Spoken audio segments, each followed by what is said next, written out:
Sidak kali ini digelar di Pasar Pak Baeng-Baeng, Kota Makassar. Dalam sidak, Mendak menyebut harga bahan pokok di Makassar secara umum terbilang stabil.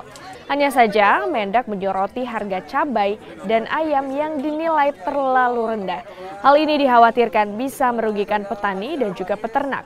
Harga 1 kg cabai di Kota Makassar saat ini dijual di kisaran Rp15.000. Sementara harga ayam potong di kisaran Rp30.000 per ekor. Saya bahagia pagi ini.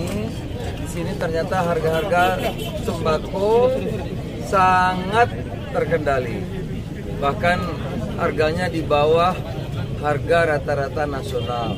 Ya, itu beras tadi Bulog 9.000, di Jawa 9.450, dan di sini 9.000. Ada beras premium tadi 10.000, ada yang 12. Jadi termasuk yang termurah di sini dibanding di Jawa. Dan yang buat saya surprise, cabai tadi 15.000. Tapi kalau 15.000 itu kasihan petaninya. Petaninya bisa tutup dia. Mestinya paling murah cabai itu 30.000. Jadi petaninya bisa nanam lagi ya. Di sini 15.000 tetap kemurahan.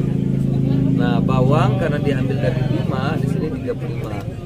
Di Jawa 30 karena dari Brebes 35. Tapi masih jauh lebih murah.